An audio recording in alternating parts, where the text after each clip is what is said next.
Ben, stop talking about Borat. We got a show to do. Oh, sorry, man. Love Borat 2. Borat 2.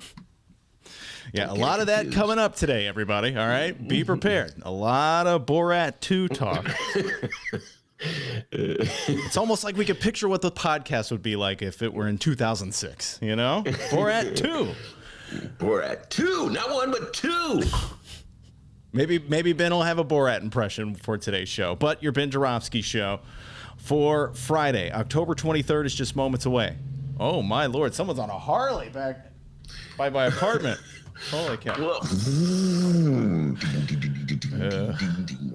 Want to go back to the studio. All right. Today's show brought to you in part by the International Brotherhood of Electrical Workers, Local 9, the International Union of Operating Engineers, Local 150 are sponsors, as well as our good friends at the Chicago Federation of Labor. All right, Ben, you have a song of the day today.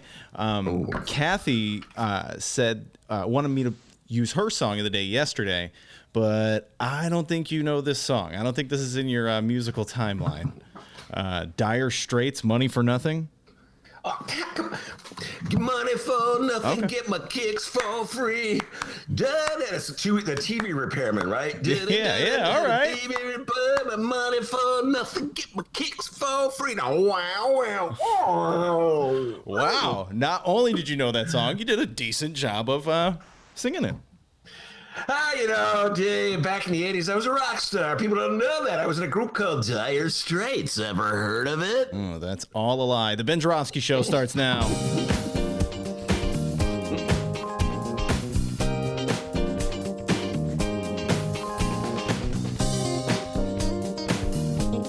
It is Friday, October 23rd. And live from my apartment in his attic, this is the Ben Joravsky Show.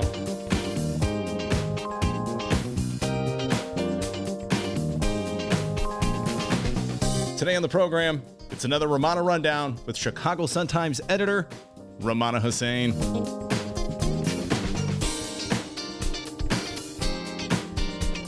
And now your host, Chicago Reader columnist Ben Joravsky. Yeah, hello everybody. Ben Joravsky here. We're calling this Borat Saves Rudy Friday. And here's why. It was debate light. Let me try that again. Oh. All right, let me note that, edit that out. Okay, all right, go ahead. Not keep it in for the podcasters. Oh, okay, They should experience that. But anyway, where were we? Taking 1, 2, 3, go. It was debate night last night. Daddy Trump versus Grandpa Joe. All around the country, millions and millions and millions of households turned to the showdown. Huh? Was my household one of them? Well, I have a confession to make. But before I make this confession, let me read the very funny opening to a column in today's Bright One by Mark Brown. That would be Mark Kino Brown, so named for the great runner, the great marathon man from Kenya. Mark Brown's been known to take Cricket Hill not 1, not 2, not 3, but 15 times. The man loves running Cricket Hill. I'm going to try it this weekend, maybe. Okay. If you do it 3 times, you're lucky. You're no Mark Brown. All right, hold on. Let me get to Mark Brown's. Should have been better prepared. Hold on. Where is it in this newspaper? Oh, here we go. This is a pretty funny opening by Mark Brown. Quote, after the debacle 3 weeks ago, I wasn't sure I'd even watch the last presidential debate of 2020, let alone write about it. Not only had my mind been made up for 4 years, that's a good line. Not only has my mind been made up for 4 years, I've already voted. Why put myself through the torture? Excellent question. Then the boss called. To my surprise, it wasn't nearly as painful as I expected. Yeah, the boss called. I know the feeling, Mark Brown. Oh, yeah. I know that feeling. My boss was bugging me, too. Then that boss would be, you know who? The man they call Dr. D. Ben, sit up straight. Sit up straight. Come on. Do the show, damn it.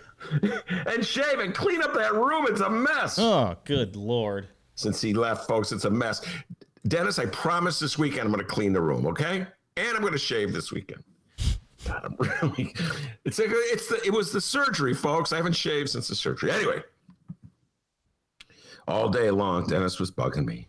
He was sending me texts. He was telling me, of course you're going to watch the great debate, right? Of course, this is history. You have to watch it. And then at about 8:15, he sent me a text. You're watching this, right? And I text back, yes, sir, I'm watching it right now. But just between you and me, folks, I wasn't watching it. Oh, don't Okay, I'm right here. You weren't watching it. Oh, sorry. Dennis, I think there's a package for you on the corner. Oh yeah. Really? I didn't hear anything, but I'll go look, sure.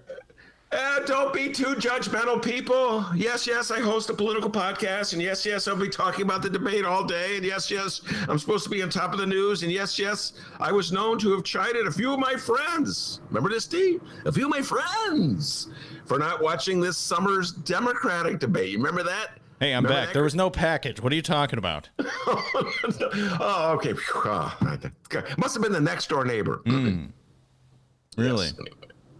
But folks, I could not put up with, I just have to make this confession, I could not put up with 90 minutes of gaslighting from Donnie Trump.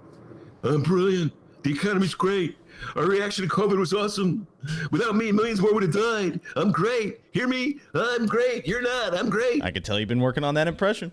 It's actually not bad. I'm Donnie. Yeah. Okay. Yeah. I will say this about young Donald John Trump. The man is a relentless self-promoter. He may be the greatest self-promoter I've ever seen. No wonder those banks keep extending him credit, even after he goes bankrupt. But sorry, folks, I'm not a banker from Deutsche Bank. I could not expose myself to any more gaslighting from Donnie Trump. By the way, I have to pause here, D, to commemorate the memory of one James Randi. I don't know if any of my listeners are old enough to remember him. He's everything Trump is not. He exposed frauds and charlatans. I used to watch him back in the day on the Johnny Carson show. Let me read. Hold on. Where are my newspapers? There we go. Excellent obituary about James Randi, a magician who debunked paranormal claims. He dies at 92. It was an obituary in today's New York Times. I'll read this to you. What roiled Randy's blood and was the driving impetus of his existence was pseudoscience in all its immoral irrationality. Quote, people who are stealing money from the public, cheating them and misinforming them, that's the kind of thing that I've been fighting all of my life. Magicians are the most honest people in the world. They tell you that they're going to fool you, and then they do it. In some ways, I would have more respect for Donald Trump if he just openly said, I'm fooling you, I'm lying to you, and yet you believe me anyway. Anyway, James Randi, let's pause to remember you. Okay, back to the debate. So no, I didn't watch it. Instead, I watched Borat. That's Borat 2, the sequel. And all I could say, people, is run, don't walk to watch it. If you like Borat 1, that is. And even if you didn't like Borat 1, run, don't walk, if only to watch the Rudy scene. And that would be the scene involving Rudy Giuliani, America's mayor, Trump's right-hand guy, and the guy Trump sends to Fox TV to defend him all the time. That Rudy Giuliani. I'm sure you heard all about this scene. It's been the talk of the town. It's all over Twitter and social media, but let me set it up. In the movie, the character Borat has a daughter, and she's played by an actress who is 24 years old. But in the movie, that character is 15. And she tells everyone she's 15. And Borat tells everyone she's 15. And in the scene with Rudy, she's pretending that she's a television reporter. And for reasons I'll never understand, somehow or other, the movie's producers convince Rudy Giuliani to sit for an interview with this TV reporter. I have that in air quotes, D. TV reporter who's really a 20... Folks, if you can see... Sorry. With this TV reporter who's really an actress who's 24 years old, but is playing a 15-year-old. Are you following me, folks? In other words, Rudy Giuliani thinks she's 15 years old. And somehow or other, they talk Rudy into sitting down for this interview, and the interview takes place in a hotel room in New York City. And she's shamelessly flirting with him, occasionally putting her hand on his knee and giggling. And he's getting all giddy, like men tend to do when they're being flirted with. One more time. She's pretending to be 15. And Rudy is, I looked this up, D, 76 years old. Although he may have been 75 years old when this scene was shot. How about that, D? How's that for accuracy, okay? Well, technically, Ben, he was 75 when the scene was shot. All right, 75, 76. It's all basically the same thing. Damn it. So then they go to the bedroom. I'm not making this up, D. They go to the bedroom, okay? And America's Phyllis mayor, is calling. Can you answer that, please? My goodness. Oh, sorry. Phyllis, how many times have I told you not to call me? Hey, they're going to raise my taxes. All right, Phyllis, calm down. You're not even on a pension. Phyllis, of course, is the star of the commercial that the billionaires of Illinois have created to convince geezers to vote against their self-interest. And apparently it's working. All over Chicago and Illinois, geezers are going, oh my God, they're going to raise my taxes on my retirement income. I better vote to shelter the income of billionaires. Springfield politicians, they promise they won't tax retirement income if their constitutional amendment passes. Oh, God. Geezers, you're too smart for that. All right, where was I, D? Oh, back to the bedroom scene with America's mayor and this 15-year-old girl. Now, I know what you're going to say, D. You're like, Ben, the actress is actually 24. A good point, but she's playing a 15-year-old, okay? Giuliani doesn't know she's 24. He thinks she's 15.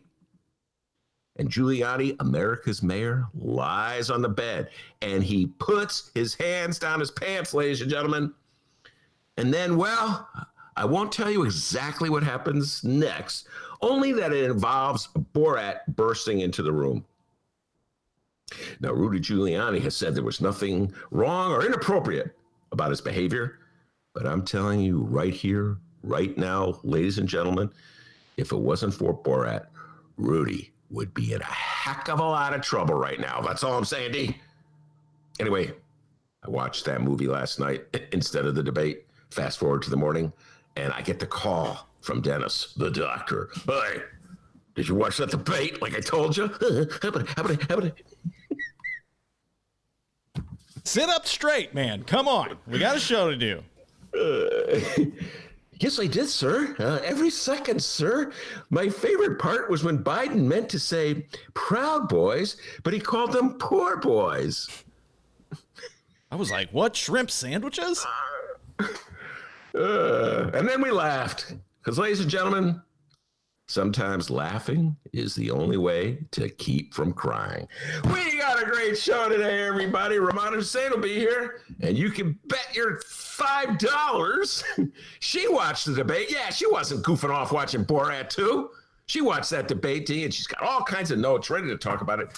And by the way, just for the record, after Dennis chastised me for not watching the debate, I've watched clips of the debate, read accounts of the debate. Thank I'm God. ready to discuss the debate. What a dumbass debate. I'm sorry, D. I just got to put it out there. That's one of the worst debates I've ever not seen. Anyway, got a lot of conversation with Rummana about politics today, but before we do that, the young man from Alton, the man we lovingly call Dr. D, with the news. Springfield politicians, they promise they won't tax retirement. Phyllis? Phyllis! Come on. Stop. Good Lord. She kept calling you during your intro there, bud. I know, and she was calling me last night. Are you watching the debate? Oh, Phyllis, I'm watching Borat too. Okay, MAGA, bye. Phyllis. Oh my God, you're shameless, Kenny G. You're the one who put Phyllis up to that. Kenny G's like, I love his music. No, wrong Kenny G, Phyllis. Okay. How's it going, everybody? My name's Dennis. Before we find out what's happening in Chicago and or Illinois for the fourth and final time this week, here's this weekend's Benny J bonus interview lineup. Remember, these are available at both Chicago Sun-Times and Chicago Reader websites and wherever else you download your favorite podcast. If you're already a subscriber, you've seen these. Give it a listen this weekend, won't you? Live streamers, go download them, go find them, and subscribe. All right, here's this weekend's lineup. On Saturday, well, Ben's going to be talking more about Borat with the one, the only, the director of the Black Harvest Film Festival, Mr. Sergio Mims. Ben, give everybody a preview here. Well, we haven't done the interview yet, but we're like straining at the leash to do it. It's really going to be about Sacha Baron Cohen films. We're going to talk about Chicago 7 as well as Borat. And there's a lot of similarities here because in each movie is revisionary. Each movie is made up. You know, in Borat, obviously, there's this fictitious character that Sacha Baron Cohen plays, and he goes out into the world and interacts with real people and gets them to act stupid. And so that exposes what they're really like. That's the whole premise of Borat, as you know. And as I just explained, one of the stupid people that he interacts with and he's caught behaving really stupidly is Rudy Giuliani. So we're going to be talking about that, the Borat flick, and also the Chicago 7 movie. Aaron Sorkin rewrites history. I'm all over that movie. Each passing day, D, I get more upset about that movie. And I actually do not know what Sergio's attitude is about Chicago 7. So it could be interesting. We could duel. You know, we do these shows from time to time where we talk about movies and we don't always agree on the movies. Sort of like Roger Ebert and Gene Siskel back in the day. You nincompoop. Oh, man, that's a tease right there. Will Ben Joravsky call Sergio Mims a nincompoop? Or vice versa. Or vice versa. Who knows? You're going to find out when you download our Saturday bonus interview with Sergio Mims. On to Sunday. Reader chef Mike Sula. Ben talked food. And during the interview, yes, I got really hungry. Yeah, Mike Sula is the brilliant food writer for the Chicago Reader. And so we started off talking we've done this interview already. I wanted to talk to him about Pritzker and Lori Lightfoot getting tough with restaurants and the impact it's having on Chicago area restaurants and bars. Mike Sula knows the restaurant scene like nobody else. The guy is always eating out, ladies and gentlemen. Brilliant writer. And so we started talking about that. And one thing led to another. Next thing, and always giving us tantalizing descriptions of the various food items that he's been eating. He still can eat, ladies and gentlemen. I know that Pritzker and Lightfoot are closing down in dining to a certain degree, but you can still get carryout. I urge everybody who has disposable income to help the restaurant industry. We want to keep these restaurants afloat until we come to some kind of cure for the pandemic. This is a tease to a conversation I believe Dennis and I will be having in a few minutes. But Mike Sula, he offers up some great restaurants and some delicious sounding. Remember what was it? It was like an egg roll. Oh, dude, I've had egg rolls on my mind ever since we've done the interview. It's a place in Bellwood that has jerk chicken egg rolls. Yeah. And so hungry. This one's a little interesting. Peach cobbler egg rolls. Yes. So that's just, I think we're going to have Sula come on more often just to talk about the delicious food he's eating. The guy loves food, ladies and gentlemen. And he's very good writing about it. It turns out he's pretty good talking about it. So Mike Sula, that was a lot of fun doing that interview with Sula. Yeah, Chicago Reader's Mike Sula, brought to you by Egg Rolls. That'll be available on Sunday. And finally, on Monday, it's the return of Senator Robert Peters. We've yet to do this interview, but Ben, what do you plan on asking Mr. Peters? The debate, state of politics, fair tax. Robert Peters, ladies and gentlemen, was Bernie Sanders' man in Illinois for the primary. And as such, I'm sure he is aboard the Joey Biden bandwagon. I don't know how much he's aboard. Do you notice how I'm like starting to sound like Barack Obama? I couldn't help it. Oh, don't flatter yourself, pal. But but it's because here, follow me in this, folks. It must have been subconscious because Robert Peters is a state senator from the same Hyde Park area district that Barack Obama once represented. Ooh, oh my God! Ooh. It's like, where's James Randi? He would just prove it. See, James Randi. Can I go back to him, D? Like people, like there'd be coincidences that would happen in people's lives. And they would think there was some kind of special magical force that was creating it. And James Randi would say, no, it's just a coincidence. So was it just a coincidence that as I was talking about my upcoming interview with Robert Peters, that I began doing it in Barack Obama? Dr. D? Oh, my God. Get out the reefer? Bearded Ben Joravsky is trippy, I tell you. So that interview will be coming up. Robert Peters, Bernie's man in the state of Illinois, has got a lot of interesting things to say about politics. I heard you talking about egg rolls. I wonder if they have a Italian beef egg roll. No. What was the one you always go? Peanut butter egg roll. Peanut butter egg roll. Peanut butter egg roll. When they go low, we go high. Well, that's a sucker's game if I ever saw one, but okay, Barack Obama. All right, local news. Let's do it.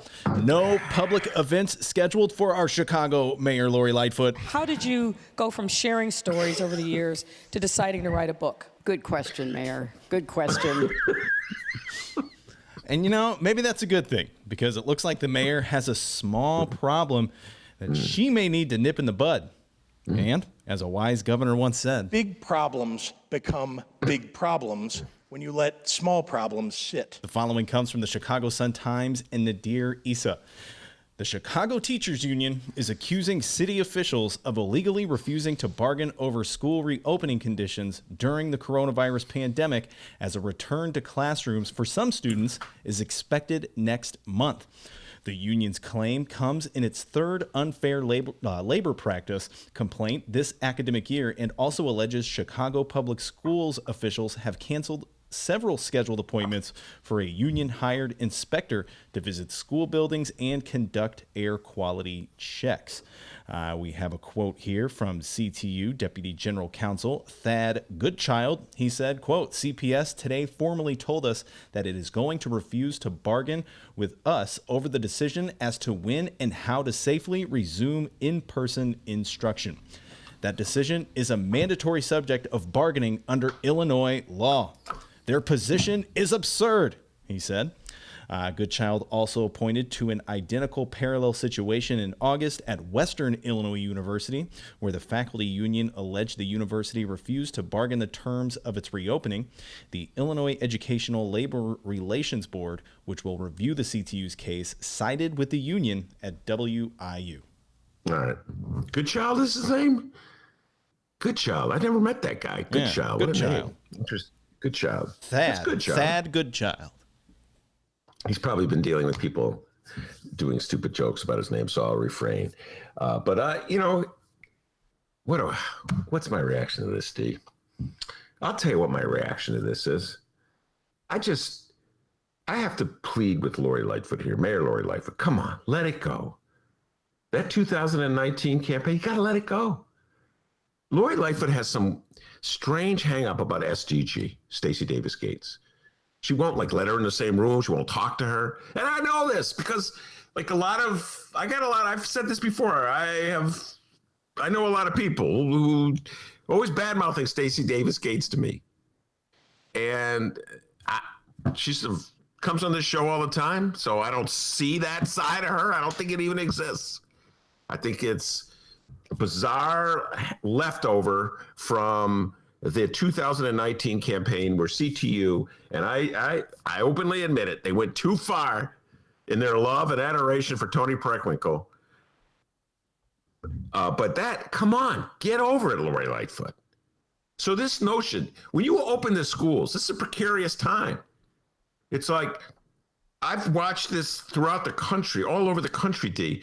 Schools open, and then they close. There's like a spike, and then they have to close. And even when they're open, not all the kids are going to the schools. They have staggered schedules. They're bending over backwards to try to protect everybody from COVID. And I also understand, and Dennis has talked about this at great length about it, what he saw with his own nephews and niece back home in Alton, that education vis-a-vis the internet is terrible. Yeah, everyone's struggling. The students, the teachers, the parents. It's terrible. It's no replacement for in-class. And can we take a moment now? Holy, this is radical. It's funny. Teachers get bashed routinely. You know, shut up, take the money. Don't talk about classroom issues. We know how to run things. Your job is to shut up and do what we tell you. That's the attitude of mayors toward teachers. But all of a sudden, you can't go to a classroom. All of a sudden, teachers, oh my God, this is horrible for the children. They can't be in the classroom with the teachers. Well, what is it, Chicago powerful people? Are the teachers worthless or suddenly they important? No, you got to get your messages straight. You're sending out mixed messages. This revulsion that the powers that be in Chicago have for the teachers union is really irrational. Just telling you that, folks, it's irrational. And so I'm just asking our mayor to put aside whatever lingering resentment she has toward the teachers union. For yes, I agree, Mayor Lightfoot, they went too far. You're not as bad as they said you were, and Tony's not as good as they said she was.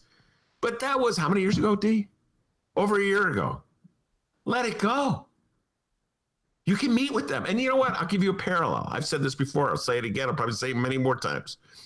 When the NBA, National Basketball Association, for our non-sports fans out there, when the NBA wanted to reopen its season in a bubble in Florida, where all the players would be sequestered in a hotel complex and they wouldn't be allowed to leave, Chris Paul, the head of the union, met with, I forget the dude's name, from Disney, ESPN, and went for a walk.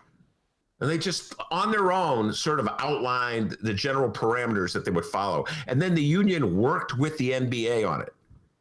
Why can't Chicago's mayor do that with the leader of the Chicago Teachers Union? Why must it be, as always, the teachers union is this enemy? And you see it in corporate Chicago, civic Chicago, editorial Chicago. The Tribune.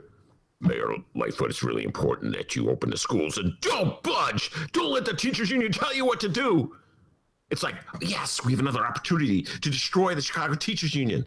That evil entity that controls the city. They're so all-powerful. You ever notice they always go in the newspapers, the all-powerful Chicago Teachers Union? I'm the one that I always go, the all-powerful mayor.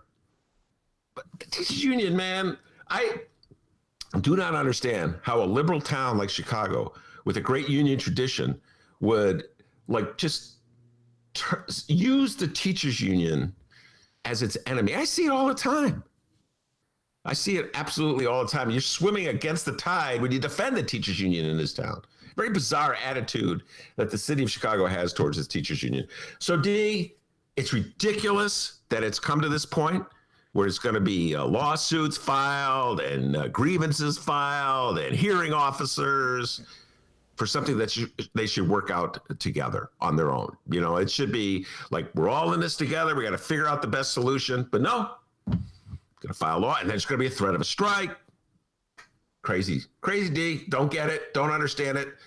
But then again, there's so much about Chicago, even though I've lived here since 1981, that I do not understand. CTU President Jesse Sharkey would like to weigh in. And we view that this is a civil rights issue. You know, we think that the conditions in our schools, we think that support for our students that need trauma support, social workers, psychologists, counselors. All right. I knew that was coming. Hey, come on. We think that adequate services. Quit interrupting the guy. Oh, Yeah, man, it's something important to say, okay, Trucker? Trucker Joe. More Lightfoot news, and right now, we would like to take this time to commend the great work done by the one and only Fran the Woman Spielman of the Chicago Sun-Times. She recently had an interview with Chicago Mayor Lori Lightfoot. It was on Thursday, and she delivered a hell of a lot of news here. You can now download her interview with Mayor Lightfoot, by the way. It's actually her 100th episode. Congratulations, Fran, and it's available right now at the Chicago Sun-Times website and wherever else you download your favorite podcast. Hey, like our show. Two things that we would like to touch on from the interview. First, Lightfoot said they were. First, she said they were going to be talking about this. Hold on, my script. There we go. Okay. Oh my goodness. Edit this one out. All right. Okay. This will be edited out. Live streamers. First, it's so interesting the stuff that gets edited out. Like when Dennis makes a mistake, edit out. When Ben makes a mistake, no, just kidding. It doesn't happen that way. First, she said they were coming in her budget address this week. Layoffs. Another important but painful choice that we present in this budget is personnel reductions. The Fran Spielman headline reads, Lightfoot vows to confront city government's sacred cows, such as 3 employees per garbage truck. And no, this has nothing to do with the Illinois State Fair butter cow. It's the butter cow, which has 9 hearts to represent the 9 essential nutrients in milk. That's right. It's made entirely out of butter, and it's a state fair tradition since at least 1922. That's good, man. I got to give you credit for bringing that one back. Mayor Lori Lightfoot vowed Thursday to confront 2 sacred cows of city government, 3 employees per garbage truck, and minimum staffing rules for Chicago Fire Department equipment. Jim Tracy, president of the Chicago Firefighters Union Local 2, could not be reached for comment Thursday, but he has previously acknowledged he and Lightfoot are, quote, miles apart on a long-term contract, and he's made a strong case for maintaining the minimum staffing rule that requires at least 5 employees for every piece of fire apparatus. Tracy said last month, quote, it can't be done by 2 or 3 people. It has to be by 5 persons, period. We cannot do our job without it. Lightfoot strongly disagreed. She argued Chicago taxpayers can no longer afford to carry excess cost that can only be characterized as feather bedding. She said, quote, I don't like taking the path of least resistance on any issue, and I'm not afraid of being bold and challenging us to get out of our comfort zone. All of us, me included. And so we are going to be looking at ways in which we can make city government a government we can all be proud of that works for our modern time. The same goes for the size of the city refuse collection crews. It's still 3 employees on a garbage truck, at least until those collective bargaining agreements expire in 2022. Lightfoot said, quote, we've got to look realistically about what makes sense for Chicago, but that is something that we will definitely be taking a look at. We're living in a world where there can't be sacred cows. We've got to think creatively and boldly about how it is that we continue to deliver services to our residents, but do it in a way that is fiscally responsible and take advantages of a lot of different efficiencies. We got Steve Mariucci here. He's the vice president of Laborers Local 1001. He responded and he argued that cutting the size of city garbage crews is not realistic in a dense city of alleys loaded with overflowing garbage cans that breed a healthy rat population. Here's the quote from Mariucci. He says, yeah, tell her to call everybody in Chicago and tell them they can only have 1 garbage can. In the suburbs, everybody just has 1 garbage can. In Chicago, they got 3, 2. People can't live with 1. Drive through alleys, then you let me know if you think residents of the city of Chicago can live with 1 garbage can. They fill 5 of them up. Come on. That was good, D. By the way, before I engage in this, Dennis, you've ever noticed when you have a beard? I've just noticed that like there's a tendency to stroke it. Have you ever noticed that? Okay. Like I'm talking about my beard, all right? I'm like, God, I'm listening to you, and I find myself stroking the beard and going, I'm a wise man as I stroke my beard and think about this. I do it all the time. Yeah, I know. I'm going to shave this thing as soon as I can, ladies. I can't stand this. I don't know how anybody can have a beard, but anyway, I got distracted there. I humbly apologize, D. Let me just say this, Dennis. Nothing ever changes in Chicago. This is an echo of an argument I first heard made by a gentleman named Marty Oberman. Nobody remembers Marty Oberman back in the 80s, he was the alderman from the 43rd Ward in Lincoln Park. And I was a young journalist just entering Chicago, D, and very naive. And I did a long interview with Marty Oberman, perhaps one of the longest interviews that ever ran in the Reader, which is saying a lot. But he was opining. He was a good government. He's a quintessential good government reformer from Lincoln Park. Very earnest young man at the time. And he was saying that there are just good government techniques, good government efforts that the city should employ to reduce waste. And one of the things he said, D, was to take that extra man off the garbage trucks. This is 1983? And Lori Lightfoot is a political descendant of that Marty Oberman, that good government school, they represent upscale wards on the north side. That's where they come from. That's their base. Wards that the people aren't dependent on those jobs. And at the time, I was young and I was naive, D. I was like, oh, I'm sympathetic to that. But I've changed. I'm like, you know what? Those are good jobs. Those garbage man jobs pay well. There's a pension. There's health benefits. It's a direct investment in the city because those laborers have to work in Chicago. I think it's far more profitable for the city to have that extra garbage man on the truck who has to live in Chicago than give $2 billion to some developer who doesn't live in Chicago or may not live in Chicago and can hire work crews that don't live in Chicago to build Lincoln Yards that we don't need. You talk about a direct impact in the city? If you're on that garbage truck, you have to live in Chicago. So you're paying rent in Chicago, you're paying taxes in Chicago. So I always viewed it as an investment, or I have viewed it as an investment. I don't understand why our mayors don't see it that way. Because we have this divide in the city, and that good government strand lives on. We have to be efficient, Ben. We see it today, right now, in the argument that like Andy Shaw is making against the fair tax. Oh, we cannot tax the well-to-do until we make government more efficient, crack down on corruption. I've never understood it. I don't get it. I feel as though that it's far better of investment of our property tax dollars to employ someone to be a garbage man than it is to take those tax dollars and give it to a developer just to build a development that would happen anyway. So this antagonism that mayors have to the guys in the garbage trucks, I don't get it. I don't think it's healthy for the city. I don't get it. And by the way, I would more appreciate it if the mayor would like join the chorus for the fair tax anytime you want to join.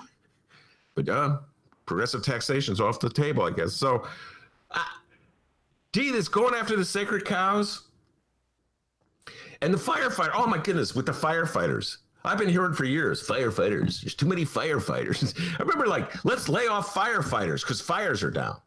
Well, what if there's a fire? That's what they're there for. Well, there could be a fire. You would want a fire. No, let's get rid of them. There wasn't a fire last week. Let's just get rid of them. I once had this. We're going back in time. One time on the old Mays Jackson show. Okay. I was on the old Mays Jackson show a long time ago, back at VON, and Danny Megalopoulos. It was like Danny and I were like debating this point, and he was saying, the fire. We were on opposite side. We don't see eye to eye on absolutely everything, D.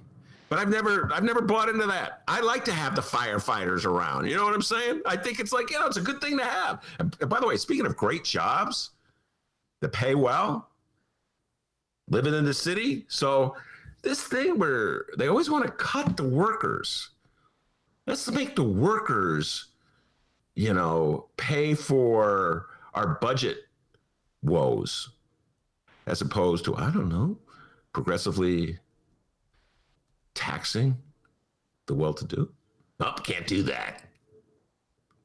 So we're always looking out for the well-to-do. But the garbage guys, sorry guys, you're on your own. My dad used to be a garbage guy. And let me tell you, buddy, you haven't lived until you rode on the back of one of those garbage trucks. Holy crap, it's awesome. Wait, you actually rode on the back of one? Yeah. Wow, I didn't know that. Badass. Yeah, I was a kid. I was like, oh my God. Isn't that kind of scary? Well, yeah, a little bit, but it was fun. It was just, down the street a little bit. We weren't like on the highway or anything, Slow down, Dad. Sorry, I don't know why that song came from Highway to Hell. No, it's badass. All right, Lightfoot. Oh, by the way, shout out to Kyle on the live stream chat. Kyle says, boy, Ben doesn't shave for a week, and all of a sudden he thinks he's Socrates. That's good. It's true, Kyle. The unexamined life is not worth living. I stroke my beard and think about that. Lightfoot also discussed Chicago Inspector General Joe Ferguson, Joey F. And that doesn't have a nice ring to it at all. Hinting strongly that she would not reappoint Ferguson when the Inspector General's term expires next year. Here's the quote from Lightfoot, quote, Joe Ferguson has been in office for a really long time. He's to be commended for the really good and hard work that he and his team have done on investigations, but particularly on the auditing work. But I'm somebody who favors term limits, and I don't think people should stay in office indefinitely. I don't think it's good for them, and I don't think it's good for the organization that they lead. Well, this was in the article that Fran Spielman wrote, and then Fran did an outstanding job of pointing out all the differences of agreement between Joe Ferguson and Lori.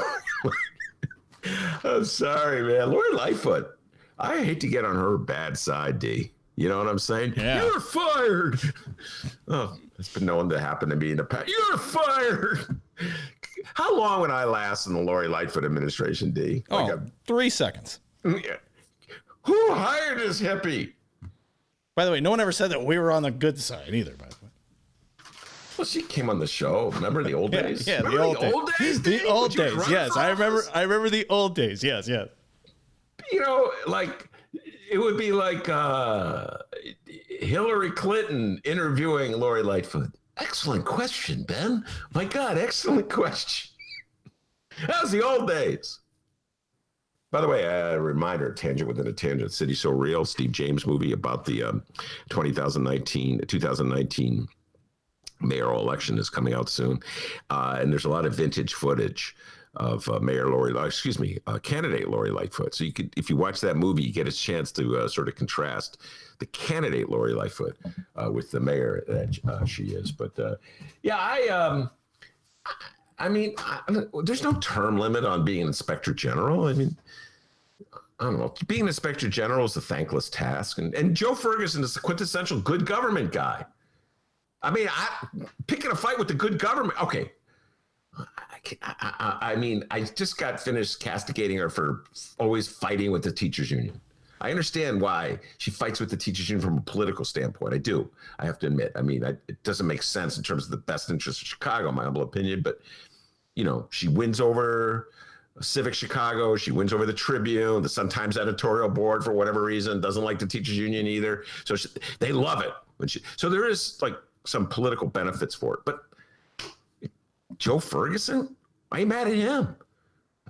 He's your quintessential good government guy. He's always, his reports do oh my God, the city worker, there's always these horrific stories of like city workers running scams on the side while they're working. You ever know, like a city worker is supposed to be only working 40 hours, but bills the city for 60 hours. These outrageous stories get your blood boiling, that's what he does. He's been doing that for a long time. All right. So he wasn't out front on the TIFs. Okay. All right. Hey, no one's perfect. But Lori's not exactly out in front of the TIFs either.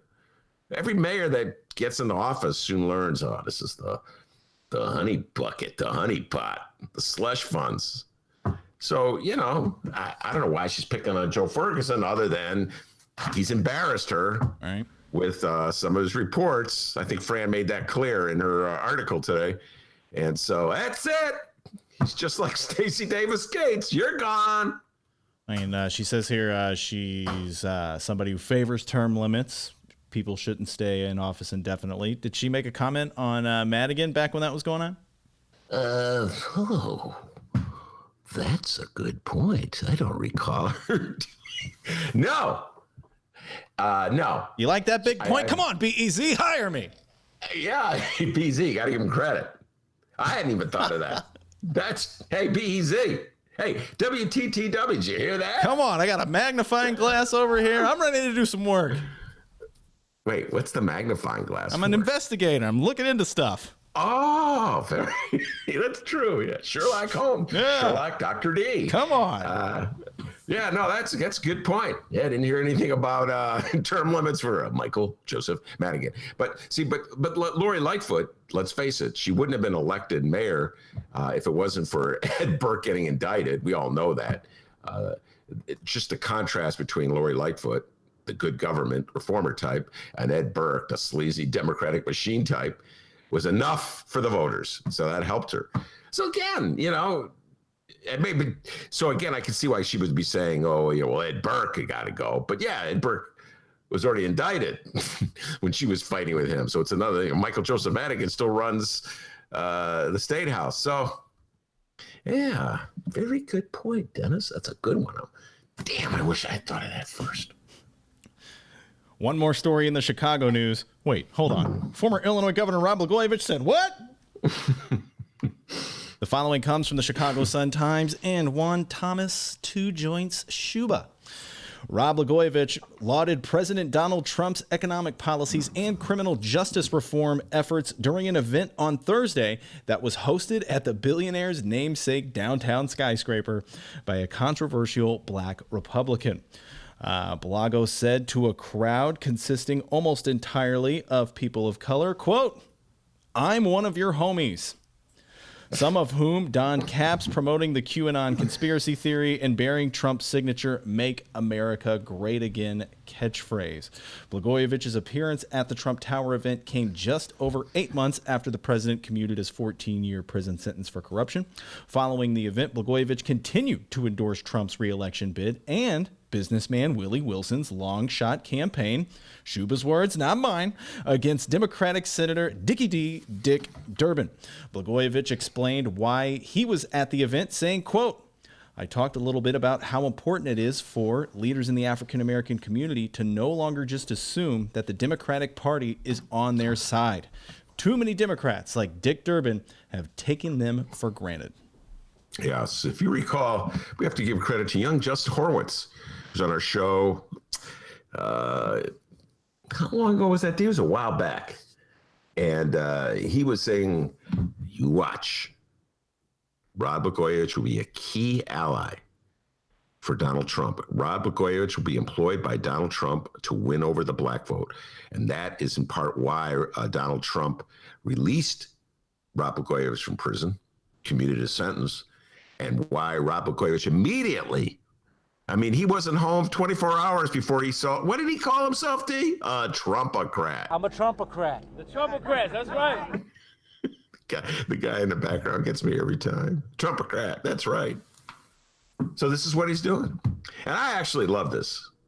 I absolutely love this. I've said this many times, that by flirting with Trump, Rod Blagojevich wooed Trump in much the same way Rudy Giuliani was wooing that 15-year-old in Borat. And so Blagojevich was wooing Trump by sending out the message that he, Blagojevich, had set up by the same cabal of evil prosecutors that was setting Trump up. Trump bought into it, hook, line, and sinker, and released Blagojevich from prison. And immediately, Republicans had a flip-flop in the state of Illinois. In fact, I'd say that Trump releasing Blagojevich from prison, this is before the election, Trump courting Blagojevich and vice versa really undercut Bruce Rauner. So I always thank Trump for that. It's one of the few good things that Donald Trump has done, D. Flirting with Rod Blagojevich in 2018 so that it was no longer an issue. Blagojevich's relationship with Pritzker was no longer an issue that Bruce Rauner could use.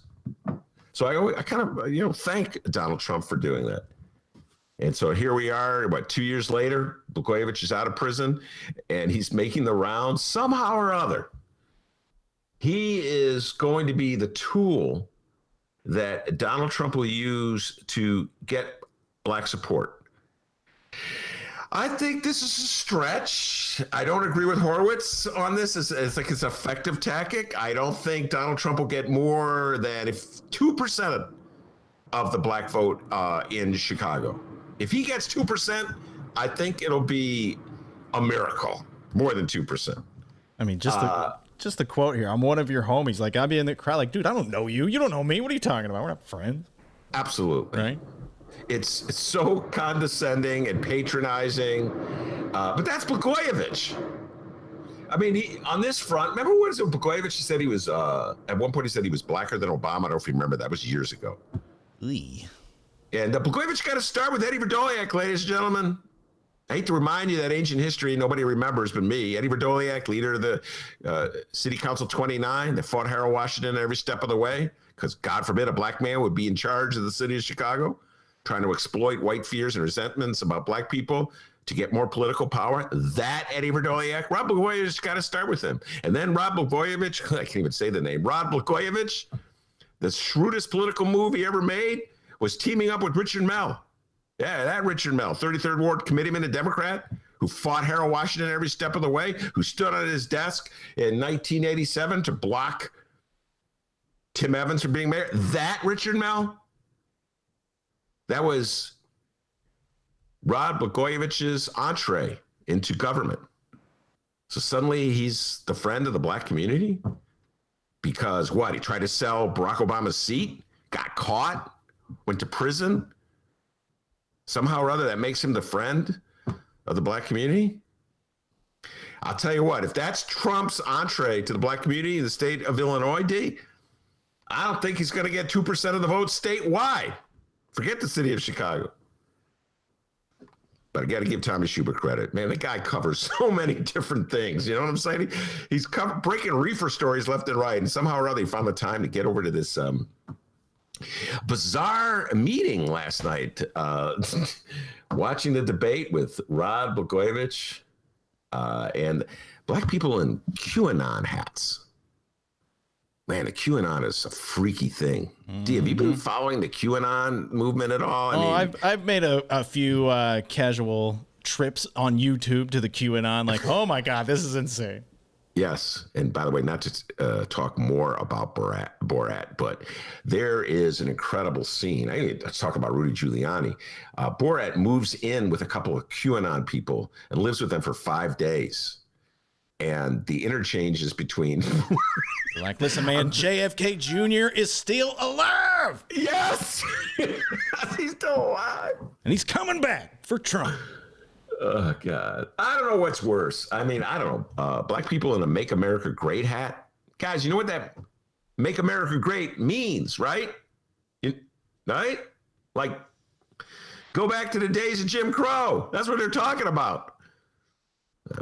Whatever. To each his own, D. To each his own. Well, from the former Illinois governor. I'm a Trumpocrat. The Trumpocrat, that's right. To the current Illinois Governor J.B. Pritzker. Springtime. Love it. Okay, it's the fall time. I love it too, but. When did he say? Was that when the commercial where they were asking for his favorite things? Is that where that's from? Yeah. I want to win a Grammy. Is that the one? Yeah. Okay. Springtime. Oh my God. Okay. Oh, good times, D. 2018 Gubernatorial Race. Don't you miss it? Yeah, I actually do. I actually do miss it. We had a lot of fun with that. Today, the governor toured the Woodlawn restaurant at 11 a.m. Fancy. He was also there to highlight the Business Interruption Grants program for places affected by COVID-19. And, of course, he will be delivering his COVID-19 press briefing 2:30 at the Thompson Center. Much like the mayor, we got a few small problems brewing at the moment for Governor Pritzker as well. Big problems become big problems when you let small problems sit. Yeah, we're seeing a second rise in positive COVID tests in Illinois. And with that, Governor Pritzker's 5-phase strategy to reopen Illinois has gone into action. New mitigation efforts, like no more indoor dining or indoor drinking at bars, are now in regions across the state.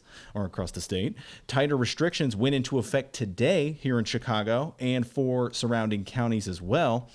And Ben, unlike our last major spike back in March, seems to be a lot less people on the same page with the governor's 5-phase strategy to safely reopen Illinois, especially those in the restaurant industry. Thursday, we mentioned the Illinois Restaurant Association is now pushing back at governor's latest mitigation efforts, saying that the extreme measures outlined by the governor's team will result in the permanent closure of countless restaurants statewide, eliminating thousands of jobs and desolating communities inhabited by millions of residents. Now, many restaurant owners in regions 7 and 8, which include Will, Kankakee, Kane, and DuPage counties, say they don't know if their businesses can survive these new mitigation efforts, and some are saying they might disobey them. Here's Rosemary Ciana, owner of the Italian Pizza Kitchen in Roselle. Shout out to ABC7 Chicago for the super short audio. please don't sue us. We're not trying to hurt anybody. We are fighting for our livelihood and everything we've worked for. Yeah.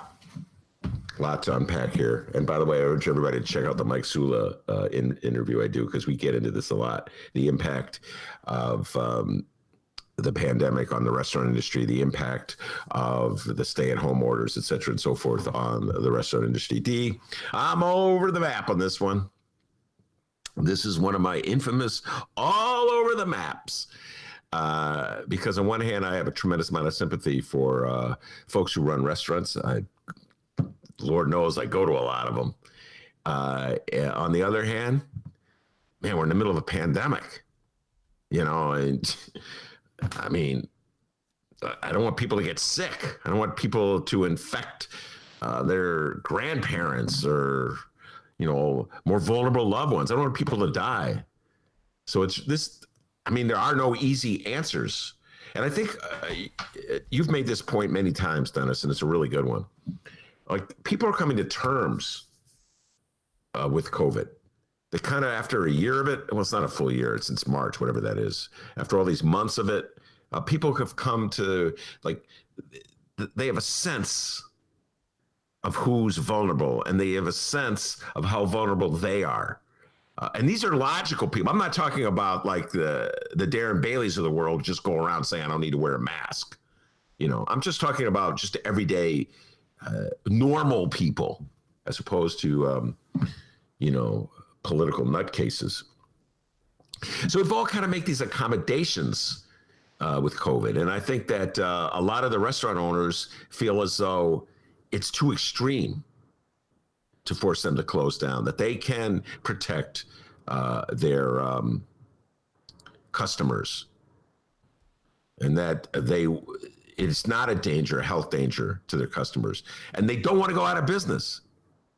So I have sympathy to them, but ultimately there has to be some kinds of protections, or we're just going to see the spikes that occur all the time. I see the airline, what was it, Southwest Airlines just announced that they're going to do full seating. And they always come out, well, the science says X, Y, Z. No, you guys are they throw out the word science just to win people over. The fact of the matter is you lost a lot of money because you reserved seats, you blocked off seats, you didn't sell the seats, and now you need to make that money to stay in business. I understand that. And this is why, to a certain degree, I keep hammering home this point. The government has to step in, and we need a stimulus. We need relief. We were talking about this with Mike Sula. You can't expect the restaurant industry to survive this without some kind of assistance. But half of the political spectrum in our country, the Republican Party, won't even consider the stimulus plan. So what? We're just supposed to, open up restaurants fully, bars fully, exposing people to the virus? Just because we want to keep restaurants open? Is this where we're at? So I think there's a lot of irresponsibility on the part of the Republican Party here. I put it on them because they're not acting in a logical, reasonable manner. They got this knee-jerk reaction to the stimulus bill. Sam Zell just gave a speech somewhere about, I'm really concerned about the deficits. Well, what about the people dying? So I'm very sympathetic to those restaurants, and I agree with you.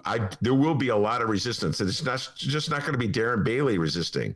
It'll be restaurants in DuPage, restaurants in Will County, restaurants all over the place. They'll just say, "Give me a ticket, JB." You know what I'm saying? They go, "Give me."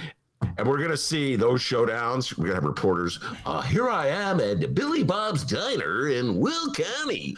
Right. I mean, I guess we should have saw it coming, right? The Restaurant Association made the statement yesterday, and here we are today. More restaurant owners all right, if they seem to have our back here, let's just, Yeah, they're going to do it. There's going to be open resistance to this.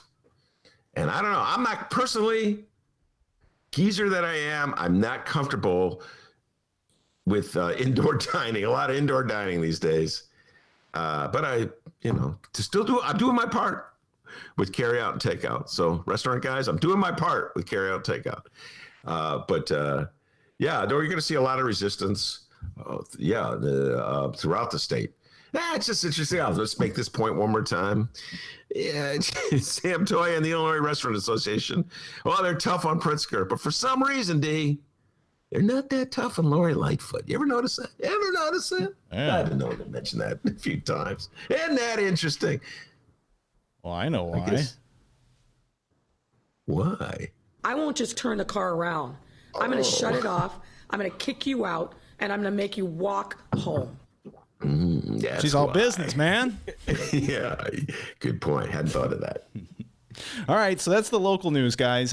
We asked all of you on the live stream chat your thoughts on last night's debate. Who won? Who lost? Who watched? Even, let us know. A lot of people are like, "Nah, I didn't watch, dude." But we'll read your comments later on as we move along here after our interview with Rummana Hussain. Speaking of, that's coming up, everybody. We're going to play some Mike Girardi, and we'll get to Rummana. It is by the way, reach out to us, people, at Benny J Show, BENNY, the letter J Show, on Facebook, Twitter, and Instagram. You can send us an email, bennyjshow@gmail.com, and you can call us, 708-658-4788. That number again, 708-658-4788. We got a call on Monday, but they didn't leave a message. So I don't know who that was. Leave a message, all right? And there's a good chance we will play your message on the program. All right, it's the Ben Joravsky Show. We are live from my apartment in his attic. Rummana Rundown coming up.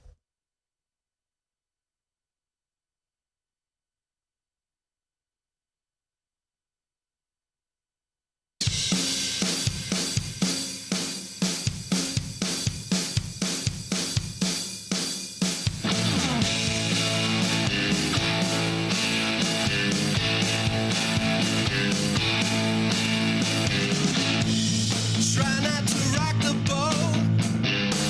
Don't wanna give you all false hope.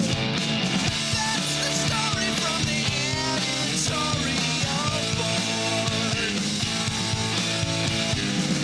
The candidate most likable is somehow not electable.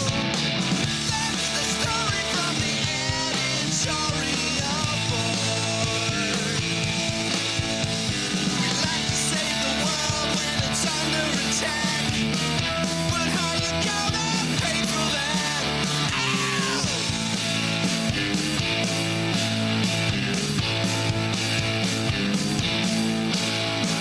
When people want proof that the world ain't flat, we'll just give them their money back. Oh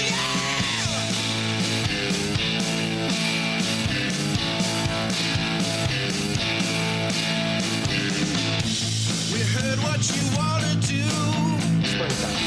Now we'll tell you what's best for you. That's the story from the editorial board. A little tip for the working man. Your employers are all our friends. That's the story from the editorial board. That's the story from the editorial board. We like to save the world when it's under attack, but how you gonna pay for that? Big problems become big problems. You let small problems sit. When people want proof that the world ain't flat, we'll just give them their money back. Oh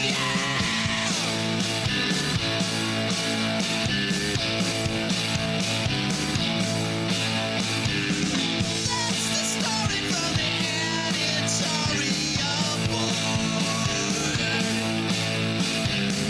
That's the story from the editorial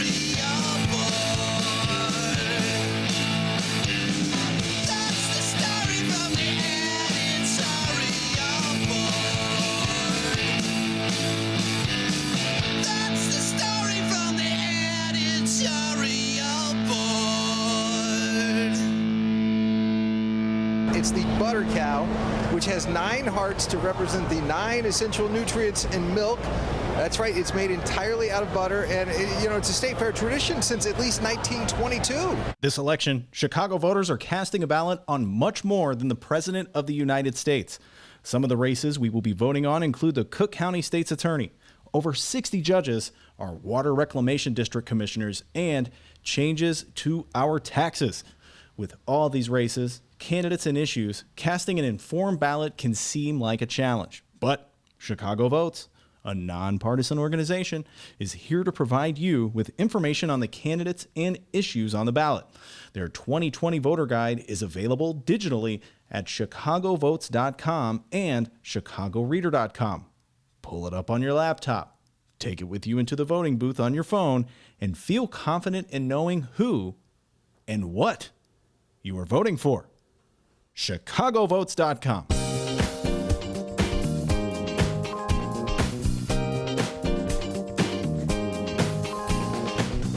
Hour number 2 of your Ben Joravsky Show is brought to you in part by the International Brotherhood of Electrical Workers, Local 9, the International Union of Operating Engineers, Local 150, and the Chicago Federation of Labor. Benny J, take it away. Every Friday in the Ben Joravsky Show, Rummana Hussain joins us, editor-columnist for my beloved Bright One, the Chicago Sun-Times. Welcome back to the show, Rummana. Hi, welcome. Hope you guys are doing well. Yeah, we are. Now, I was led to believe, I know you had the day off today, that you were going to be in a car driving somewhere, but it doesn't look like you're in a car. I'm not in a car right now. I'm at my mom's house, but I could be moving at some point. Okay. All right. We've just, I reassure you, I think I told you this yesterday, we've had people do these interviews in cars, driving in cars, in the back of cars, walking down the street. Anything's possible. All right. The first thing I want to talk to you about is last night's presidential debate. And I also want to talk to you about Jeffrey Toobin Gate and Kamala and sneakers, all kinds of things I want to talk about. But I got to start with the discussion on the presidential debate by giving another shout out. I've already done it once, to Mark Brown, Sun-Times columnist. He wrote a funny column today about the debate, or at least the opening was funny. I don't know if you had a chance to read it. What did he say?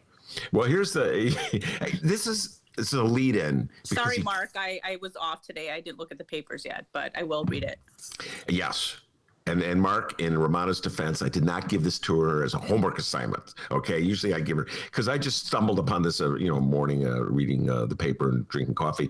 After the debacle 3 weeks ago, this is Mark writing, I wasn't sure I'd even watch the last presidential debate of 2020, let alone write about it.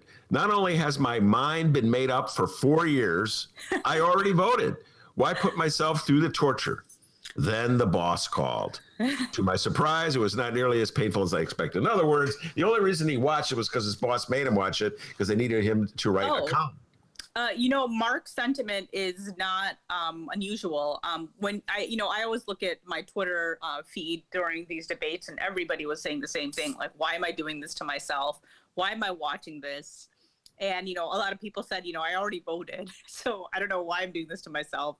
Clearly I must like torture. So like a lot of people had that sentiment. Some people I think didn't watch it, including you, right? That is correct. That's what I was leading up to. Yes, Rummana, I watched Borat 2. We'll get into that. I could not bring myself to watch 90 minutes of Donald Trump gaslighting. I could not bring myself to it.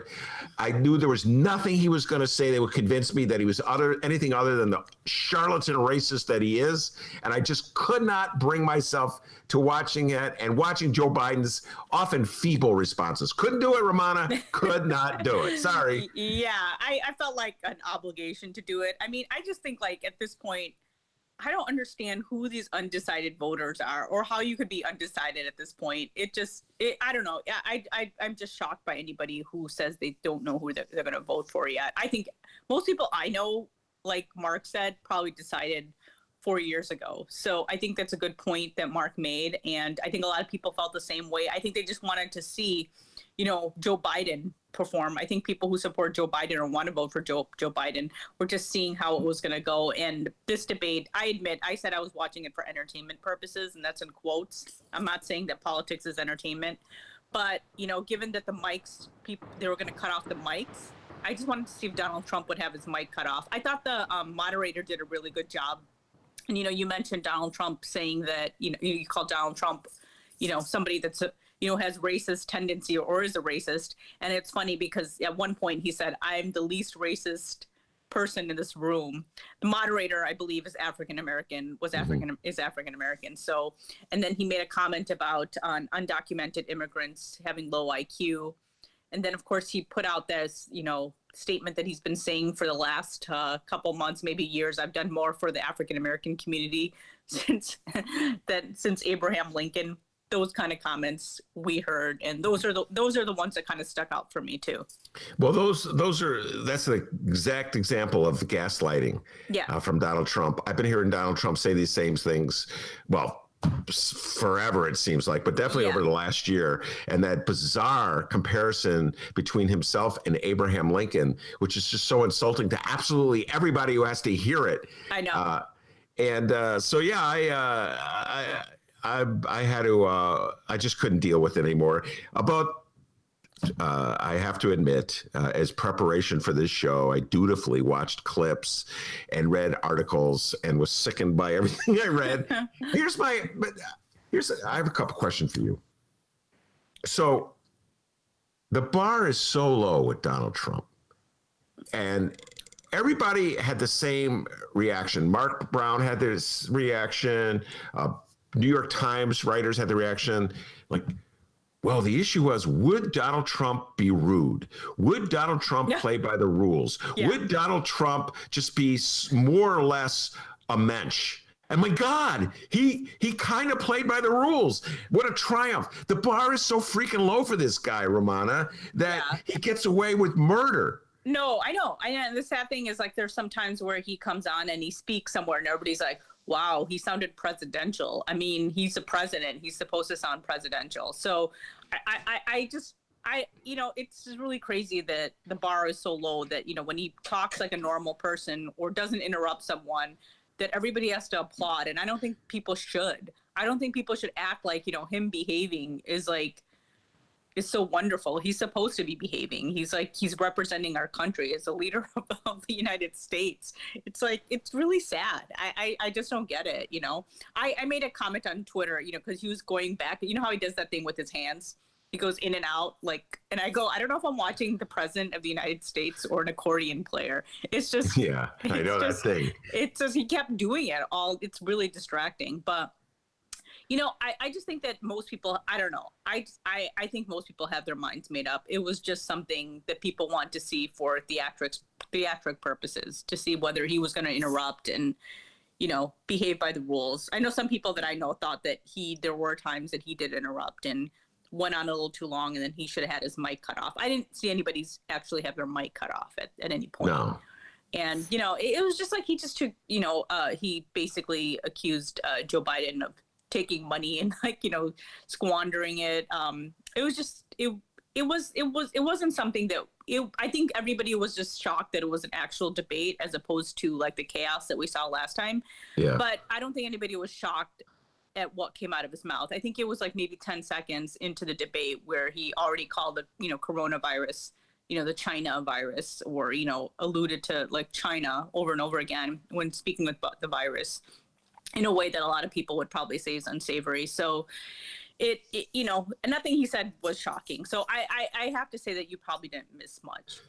Well, I would concur based on the clips that I saw, and I don't even call it a debate. And just I'm listening to what you're saying. I'm thinking about it, and the quote unquote entertainment value. And I know you're being sardonic when you wrote that, but just the notion that there's something entertaining about Donald Trump's shtick after, No, there isn't. I really don't think it's actually kind of sad.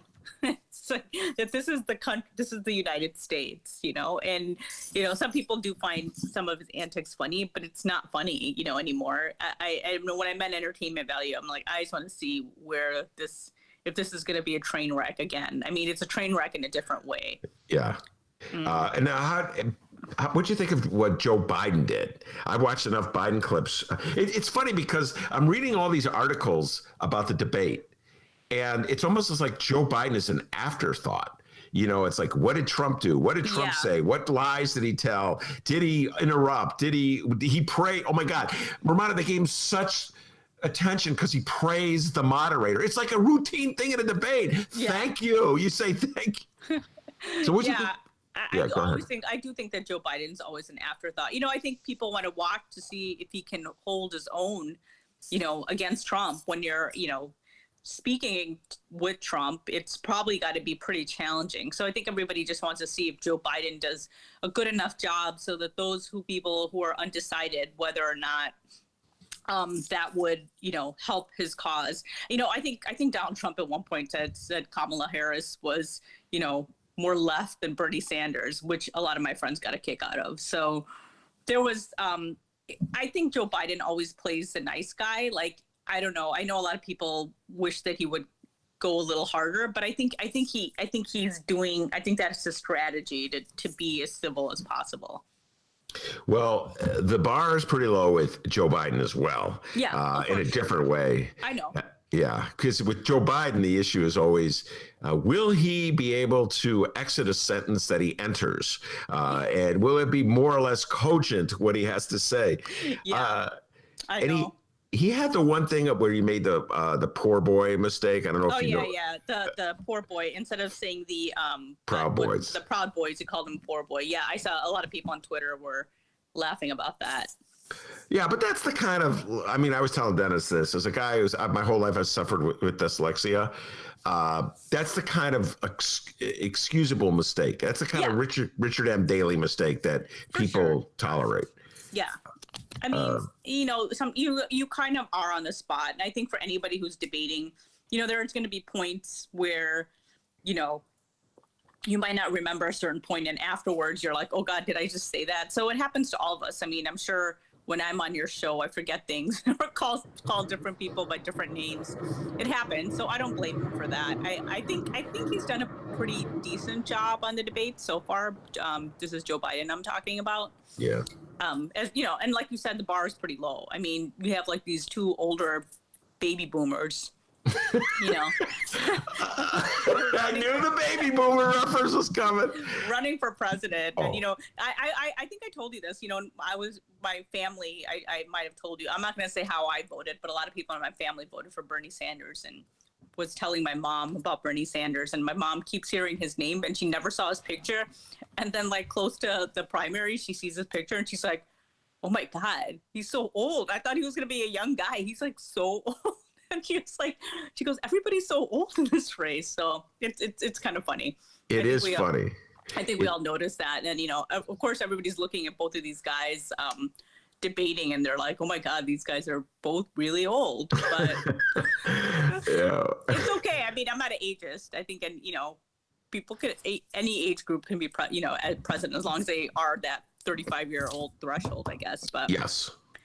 By the way, I should tell you that I've corrected you on this point many times, and I will do it many more times. Joe Biden is technically not a baby boomer. He's too old to be a baby boomer. He's like I forgot what generation is called before the baby boomers. It's not the great generation. I have no idea. It's like the forgotten generation. Yeah, they have a name, because I remember at one time, because Joe Biden was probably born in the 40s, right? 42. I believe it was 42. Yeah. Yeah, and they're not the boomers. No, they're World War II babies. Yes, Donald Trump. He's the first wave of baby boomer. He's born, I believe, in 46. So he is a baby boomer. And it's part of the reason why I'm so hard on baby boomers. Our worthless generation produced Donald John Trump, Bill Clinton. Need I go on and on? By the way, now I'm going to make fun of your generation. Gen X is like, a lot of people make fun of Gen Xers too. So I got to do this. I've been holding back on this, and my dear friend, former partner in crime, and your husband is responsible for this, Mick Dumke. So as you know, I'm utterly obsessed with the movie Chicago 7. We're going to probably get into the Chicago 7 movie. I've written about it. I'm going to talk about it later today with Sergio Mims. Anyway, so Mick, who shares my obsession with it, sent me a a tape of an interview that Studs Terkel did in 1988. I don't know if you listened to this as well. No, I heard him. I think I was taking a shower and I came out and I heard him listening to it. But it was with Abby Hoffman and Bobby Seale, I believe. Yeah, and David Dellinger, 3 members of the Chicago 7. A fascinating interview. 1988. It was the 20th anniversary of the riots, the police riots in 1968. That's why I saw the movie in high school, but we can talk about that. We'll be talking about that, yes. But anyway, so in this interview, this is 1988. And in this interview, Abby Hoffman and Bobby Seals are talking about how there's a generational divide. And that the younger generation that is coming up it baffles them, Bobby Seale and Abby Hoffman, how clueless this generation is. Okay, now just to remind, this is 1988, so generation he's talking about is your generation. Oh, of course, I was a teenager then. So Oh, Generation Xers, we were made fun of a lot. We were called the slacker generation, and they would basically, we're the generation that was basically. I don't know. There's so many jokes about us, and even now we're kind of like the forgotten generation because there's always like these, these memes or these discussions about millennials versus boomers, and nobody talks about Gen Xers. We're like nobody cares about us, and we have a lot of problematic people in our generation too. So. Well, I think every generation has its issues, but the joke of it was that Abby Hoffman was reflecting about how he goes to high schools and college campuses, and somehow or other the subject of Malcolm X comes up, and he says that, well, the college kids, when they see me, they go, "You mean Malcolm 10?" Oh my God! And they thought it was Malcolm. I read Malcolm X when I was 17, and I knew who Malcolm X was. So I can tell you that much. I wasn't that clueless. I knew who Malcolm X was, but I didn't know who he was until I was a teenager. I found out who he was because a friend of mine told me about the book, and he told me to read it actually before I was assigned to it in school. So I did read it when I was a teenager.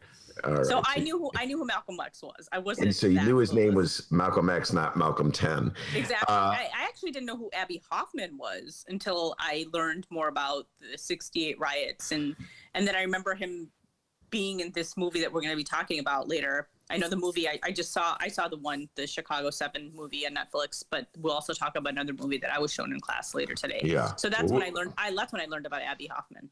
Well, I urge everybody, we should post it. That interview that Studs Terkel did with Abby Hoffman, and thank you, Mick Dumpke, for sending it to me, was just fascinating. Abby Hoffman is a really interesting person. He has a lot to say. He was going through some really rough times, Rummana, when he gave that interview. He spoke a year before he committed suicide. Yeah. So you could tell he was battling depression and really? And it's so different. The real Abby Hoffman is so different than the caricature who was presented in the movie. I urge everybody to check it out. But I think I'd love to hear your thoughts on this. The central conceit that every generation, the central struggle that every generation has to confront is whether it's betrayed its values. Oh, and, every generation betrays its values, right? Every generation talks about how, they're against the man. I mean, the boomers, like, they were all about like the counterculture. And I mean, Jerry Rubin, one of the Chicago 7 guys, I mean, he became a stockbroker, right? I mean, not that there's anything wrong with the stockbroker, but I'm sure his ideas were basically probably an antithesis of what a lot of stockbrokers thought or how they live their lives. And not to say that, making money is anything wrong. I mean, I'm a child of immigrants. So even when counterculture people always talk about this and that, I'm like, well, I was raised a little different. You have to be a little practical. But I do think there are generations. I think a lot of it's lip service also. I think there were a lot of kids like in the 60s where they just wanted to be there to be part of the scene. They don't really believe. I mean, I'm not saying they didn't believe any of this stuff, but it wasn't that serious of a matter to them as it was for like an Abby Hoffman character. And I also remember, just learning about Abby Hoffman, and then like a year later or 2 years later, he committed suicide. So I remember reading all the articles in the papers because I was like, wait, I just learned about this guy. And it was just the 20th anniversary. And now he killed himself. So I do vividly remember that. No, I'm with you 100% with baby boomers. I'm very disappointed with my generation. And by and large, again, Bill Clinton and Donald Trump. There you go. I say no more. Okay. But you guys but baby boomers had a lot of good musicians too. All right. Well, they're not all bad. I mean, I'm a baby boomer. Not all of us are bad. You're on the younger spectrum. I mean, I make fun of Gen Xers too. I make fun of millennials too. But that's just part of being an older person, I guess. Yeah. Well, for what it's worth, I didn't even realize that it was Gen Xers who first exposed me to like the stereotype of the millennial, and that's a long time ago, but they couldn't stand millennials and making fun of them, which I think is funny. All right, let's move on and talk about the other thing I've been really curious to get your thoughts on. I haven't had a conversation with you about it. This broke since you were last on the show. Jeffrey Toobin, the New Yorker writer and a CNN correspondent, of course, was caught masturbating on a Zoom conference call. We'll just start with the general question and we'll take it from there. Rummana, your thoughts? I just don't understand why anybody would be naked on a Zoom call, let alone masturbating. I know it speaks to larger issues, but I just don't know why you would do that. I guess some people find it thrilling to know that they can get caught with it, get caught with, masturbating while there's a Zoom meeting going on. I read that he was doing a Zoom meeting with staff members of the New Yorker and the public radio station in New York, isn't it WNYC? Right, and so they were having this meeting, and all of a sudden he jumps on, but it wasn't him. Like his square basically you could see his penis, I believe, and his hand on his penis, and then a couple seconds later, I think it blanked out. And then he, a few minutes later, or I don't know, it was a couple seconds, he's on it, with his face. And everybody, I think, was kind of shocked. I think the meeting kind of just went on from what I read. Yeah. And I just kept thinking to myself, I don't know, if someone did that at the Sun-Times, I would think that our bosses would just stop the meeting. But I think everybody might have just been in shock. And I don't know, I just think that behavior is just inexcusable. And I know a lot of journalists and a lot of people felt like, why do journalists feel like they have to come to his defense? I mean, what is wrong is wrong. If some guy in a workplace, you're sitting there talking and all of a sudden he took off his pants in a staff room news meeting that was in person, everybody would think that was inappropriate, wouldn't they? I just find it, you're in the privacy of your own home.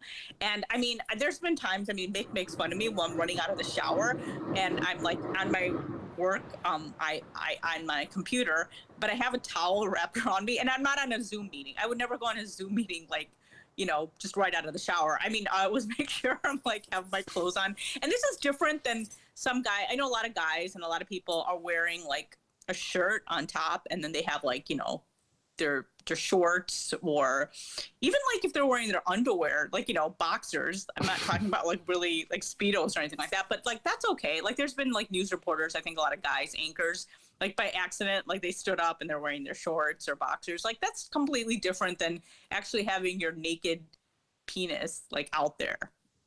It's just, I don't know how you could. And then his whole excuse is I don't know, the camera was on, but even if it wasn't on, why is your junk out of your pants?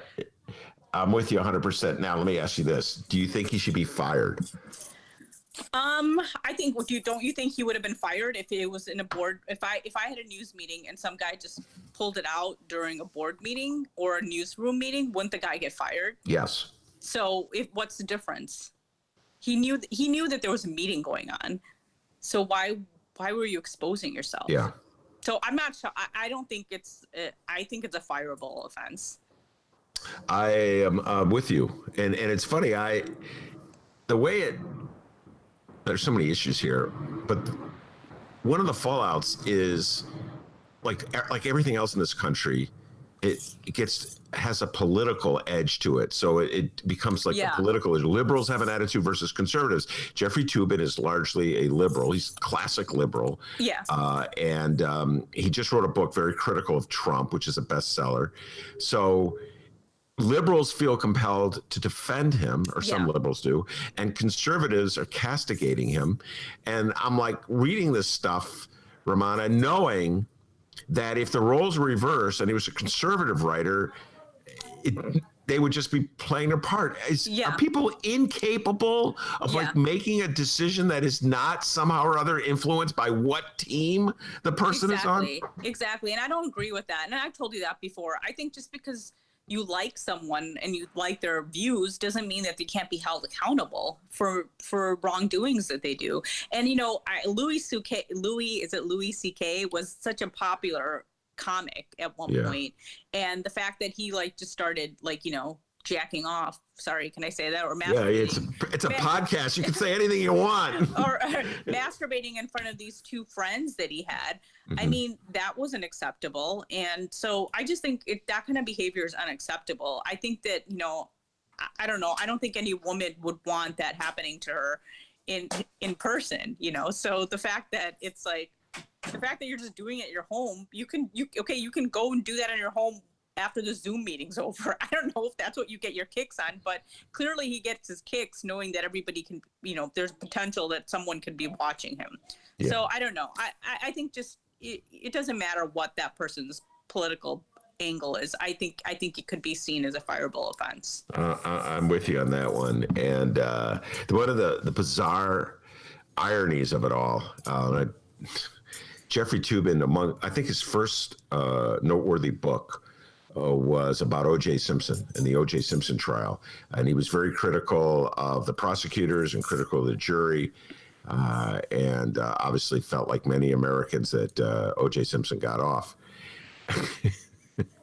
So fast forward 20 years, guess who gets to weigh in on Jeffrey Toobin? O.J. Simpson. I don't know if you saw that. Yeah. You know, actually, I was like, I think Mick looked it up. Mick didn't even know this was happening. Like, it was funny. This happened all on Monday. And that's what everybody's laughing at. They go, Monday feels like such a long time ago. They're like, because, you know, the Rudy Giuliani video came out from Borat. So, like, Mick and I took the week off, and we were at the Art Institute. And then after the Art Institute, I stopped by at the jewelers to get my diamond, my engagement and wedding ring kind of cleaned up because they were opened. And then I saw the information about... I saw Jeffrey Toobin trending, and I'm sure you heard that Zoom Dick was also trending on Twitter. And I was like, "What is this?" Rummana, you are filthy today. I know. Sorry. So then I opened it up, and then I was like, "What?" And then, you know, Mick was at a record store. He goes, "While you go do that, why don't I go look at some records?" And I told him, I'm like, "Did you hear about what happened?" He's like, "Oh my God, really?" And he didn't read about it until the day later, and then he showed me the O.J. Simpson video on Twitter. He saw that OJ tweeted about it. He just said, "Jeffrey Toobin, oh man," or something like that. So it's like OJ. OJ is so happy he gets a little revenge here. By the way, Mick was at a record store because he was buying Bruce Springsteen's latest record. He'll be on the show next week, totally geeking out about Bruce Springsteen. And Rummana heard us talking about this on the phone the other day. This is going to be a total geek out session because Mark Baser's coming on too. The two of those guys love Bruce Springsteen more than should be allowed. But they're more nerdy about it. They're so nerdy about it. But anyway, Mick and I decided, Dennis, you haven't heard this. We're going to play some Bruce Springsteen excerpts and see if he sues us. Okay. You should have seen Dennis's face, Rummana. Well, no, I don't think that's a good idea. All right, let's move on to the all-important topic. I sent this to you. I can't believe I sent this to you. It's a little embarrassing, my love for Kamala Harris. Kamala and sneakers. We won't spend too much time on this, but that generated a lot of talk on Twitter as well. People were, like, the notion of a vice presidential candidate wearing Converse All-Stars. You know what? The funny thing is, like, so she wore it maybe a few weeks back, and then, you know, it was like a big news story. This is like months ago. And then Mick's like, she always has worn Converse. So I think little slowly people are watching that she wears these Converse. So it's nothing new. But yeah, it's cool that she wears Converse. I think all of us probably on this show have had a pair, correct? Oh my goodness. I could do a whole story on me and Converse. Go ahead, Rummana. But they're you know, they're actually uncomfortable shoes. I had them when I was a young Yes. woman. I actually, and then like in the middle, I've had a couple pairs, and then right now I actually have a velvet pair. They're not high tops, but they're low tops, and they're velvet, and they have like silver things all over them. So they're a little more sparkly. So I think everybody likes Converse, and especially the Gen Xers really like Converse. No. I have to say. Yeah, I love them, and I don't know if people play basketball with them. No, they're ridiculous. Back in the day, I could go on and on about this. Back in the day, when I was a kid, Rummana, I wore Converse All-Stars to play basketball in. And now when I wear them, I can't wear Converse All-Stars because they don't have enough support for my old man feet. You can't and, if you walk on them for a long time. I remember one time I was going to go walking, or I was going to go on a trip, and I was like packing my Converse All-Star, and my younger sister's like, they're really uncomfortable. You can't really walk in them for that long. Like if you're going to walk for several hours, she's like maybe 1 or 2 hours. And then I realized, they aren't the most comfortable. They're cool. They're cool looking shoes. No, but, they're. I'm starting to wonder maybe they made them better back in the day. Who knows? Anyway, all right. Before we go on to Rummana's recommendations, I gotta ask you. I didn't. Blago. Did you read the story in the Bright One by Tommy Schuba about Blago at the where was it, the debate watching party? I'll tell you if you missed it. I'll just I didn't because okay. I was out of town for a few days, or 2 days at least. So all right, well, young Thomas Schuba, one of my favorite reporters from the Sun-Times, did a story about Blago at a debate watching party, and the whole thing is like it's Blago. It was a debate watching party about filled with black people for Trump. Oh yeah, I've heard about that. Yes, the combination. What is it about? Do you feel? I have to ask you this. I think it was in Wicker Park too, right? It was like one of those. No, it was downtown. It was in Trump Tower. Oh, and originally it was in some sort of hipster like neighborhood. So, what is it? I find no attraction to Rod Blagojevich as just as a political rebel, as a political character, as somebody who I would want to emulate. And yet it seems like MAGA is falling in love with Rod Blagojevich. Help me out here, Rummana. It's got to be because Donald Trump pardoned him, right? So then Rod Blagojevich went on and on about, how wonderful Donald Trump is. And then, Patty Blagojevich was always, on Fox News, asking Trump to pardon her husband. So, maybe it's that connection. Maybe a lot of Fox News viewers watched Patty Blagojevich and watched, the whole drama unfold when he was released from prison. So maybe that's the connection. I can only think that's a connection. Well, I certainly find it bizarre to say the least. How many people were there? That's my question. I forget. I forget. It wasn't that crowded. I mean, it's hard to find, like black people who were willing to, and they were wearing the QAnon hat. I mean, it was so bizarre, like wearing the QAnon hat, which is a perfect transition into Rummana's recommendations. I'll talk about Borat later because QAnon plays a role in it. But your recommendation, Rummana? So we were talking about Aaron Sorkin's film, The Chicago 7. I know you've talked about it with Mick, my husband, about some of the inaccuracies from the Netflix movie. I enjoyed it, but while watching it, I mean, I'm not saying I was an expert in the Chicago 7, but I'm like, okay, that never happened. I doubt that happened. Like, they have that whole scene where Abby Hoffman and Jerry Rubin are sitting outside the Field Museum and they bump into the prosecutor while he's with his 2 kids. Okay, that didn't happen. I knew like there was like definitely scenes in the film where I'm like, I know that didn't happen. So I don't know. That bothers Mick and I. We always talk about how like truth is stranger than fiction. We don't know why these filmmakers always embellish everything.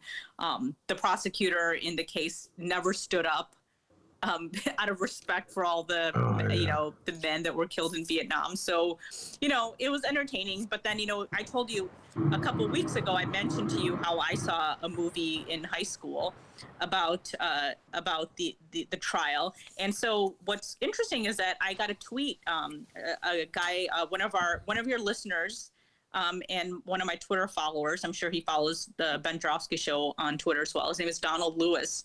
Mm-hmm. He basically pointed out that the movie I was probably talking about was the made-for-cable film called Conspiracy, The Trial of the Chicago 8.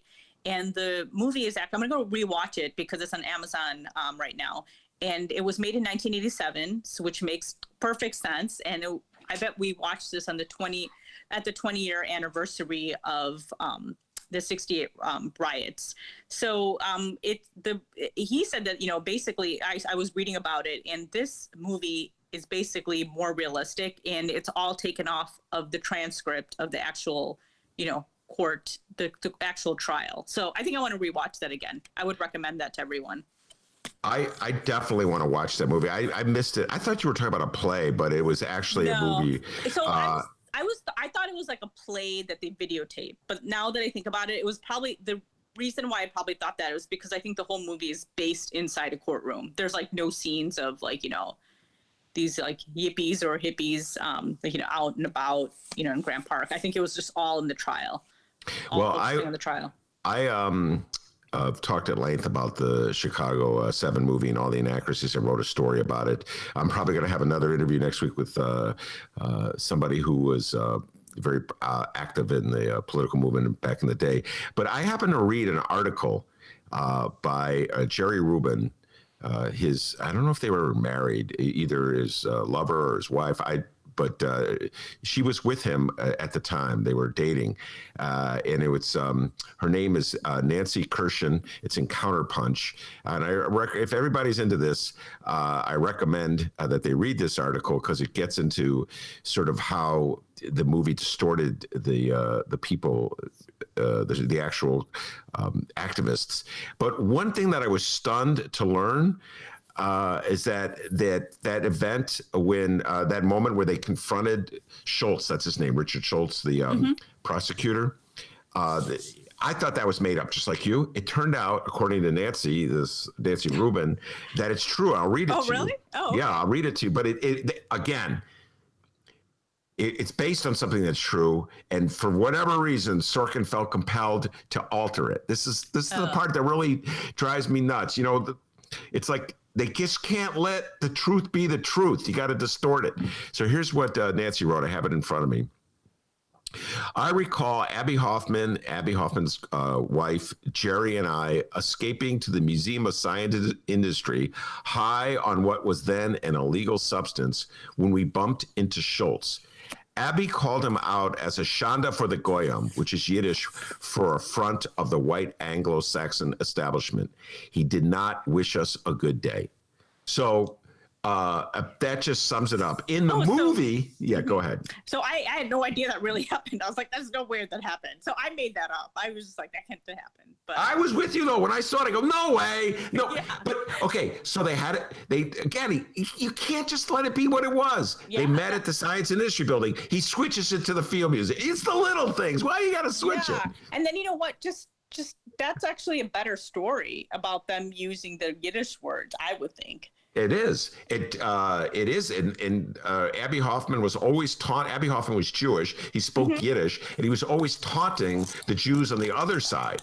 It's like calling them Uncle Toms. Exactly. It's effectively calling him an Uncle Tom. Yeah, it's like Indian people calling Indian people who try to like appease the whites. We call them coconut and potato, and self-hating Indian. So. Well, that's exactly what Abby Hoffman was doing. And Aaron Sorkin threw that out of the script. I guess he didn't want any Yiddish. He didn't want, he had it. And of course, he had to turn Schultz into this favorable character, which is totally made up. All right. Now, I have to tell you this, Rummana, you're getting an assignment. You have to watch Borat, okay? You have to watch it. I will watch it. I don't know if Mick will watch it. He was telling me how he did. I went to the theater to watch the other one. I thought it was a little over the top, and I thought, but I still will watch it because I'm curious, especially after the Rudy Giuliani controversy. Well, I could tell you this. I watched it last night. I will probably watch it again. I was a fan of Borat 1, so if you're not a fan of Borat 1, I don't think you'll like this one. I was a fan. I just didn't think it was I just thought it was a little over the top, but I'm going to watch it. Yeah. This one is a little more restrained than the first one, okay? Yeah. But the scene with Rudy Giuliani, I said this earlier, I'll say it again. I think Rudy Giuliani, instead of being mad at Sacha Baron Cohen, should be thanking him in a weird way because he saved Rudy Giuliani from doing something really stupid. I can tell you that a friend of mine sent me the clip from the film, so I did see that part already. I just don't know anybody who would tuck in their shirts while laying down, but I've never seen that happen before. All right. We will have a more detailed discussion of this next week because Rummana will by then have seen the movie. So you'll see the whole. Did your friend send you the whole entire? No, he just sent me the minute and a half of that whole like scene when he's talking to the fake reporter, the actress playing the reporter, and then they go into the hotel room and then he just like lays down. Okay. You really have to see it from start to finish, which begins with an interview in another room. And you can watch the shameless flirting. And in defense of Rudy Giuliani, words I thought I would never say. She led him on. And that's the whole thing. And again, I've said this before. It's an actress is 24 years old. The character she was playing was 15. I know. So as far as Rudy Giuliani was concerned, he was with a 15-year-old girl in a hotel room. Yep. Just want to leave that out there, America, before you go make your decision as to who you're going to vote for. All right, Rummana, that's your assignment for next week. Rach Borat will be talking about it. And also listen to the new Bruce Springsteen record. I already have. I think Mick has played it on Spotify. Do you like it? I like some of the songs. I admit I don't like all of Springsteen's newer stuff, but there's always a couple songs I like on his newer albums. All right. Well, I think Mick is doing cartwheels with joy over the new Bruce Springsteen album. We'll be talking about it next week. All right, Rummana, stay safe and sound. We'll talk to you next week, okay? Okay. Talk to you later. That's a great show. D, what you got for me? You there? All right. Yes, I'm here. Thought I lost you stuff for a happened with that with the screen. Thought I lost you for a second. Boy, what a filthy conversation you guys just had, huh? Jay Marie on the live stretch. He says, "Hey guys, I just logged in and we're talking about masturbation. What the hell?" Yeah, I know. What can I tell you? Hey, it's in the news, Jay Marie. I can't help myself. All right, we do have some updates here before we roll. First off, I asked the live stream chat their thoughts on last night's debate. I have two responses to read. I appreciate Jim and Kyle for weighing in with their thoughts. Last night's debate, Ben, overall, your thoughts on the clips you watched on last night's debate. Just put a little button on it. Well, first of all, I don't even call it a debate. I'm so, how do I put this? I'm borderline depressed at the choice we have right now with the presidency, with the president's race. And so I feel as though we've lowered the bar so much by allowing Donald Trump just access. I mean, he gets to go on all these stages and lie and just shamelessly put out his BS. And so, Dennis, I can't take it anymore. And so when I watch it and listen to it, and I listen to, and plus I listened to the 60 Minutes interview where he walked out. And so the rhetoric is the same. I'm so sick of it. And then this a challenge of the moderators, like you're dealing with someone who's compulsively lying to you. How do you deal with that? What's an effective way of dealing with that? So I'm really rooting for America to reject this man and his style. That was my takeaway. I'm just like sick of it, of the game that he's playing. I'm just sick of him bringing the World Wrestling Federation tactics to politics. And I am dismayed that he has such widespread popularity. 45% of the country at least is MAGA. So it's a disturbing time. And then on the other hand, I got to be honest, I just don't think Joe Biden is that an effective counterpuncher to him. And all my Biden friends are telling me that he's doing the best job you could possibly expect. And just being who he is the perfect antidote to Trump. But I find it depressing, D. That's my response. I just find it depressing. And I want this country to take that step of rejecting Donald Trump. So that's my thoughts. Come on, man. All right. Jim Irwin on the live stream chat says the debate went pretty much as I expected. Trump was sedated or something, but then that started wearing off as the debate went along. Mute button must have been broke, Jim says. I Kyle. wonder if he was sedated. I hadn't thought of that. Kyle says, hey, I didn't watch the debate last night. One, because I respect myself. That's a good point. He says, two, I couldn't possibly learn anything from that farce.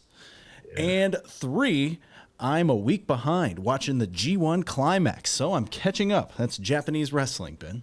Oh, thank you.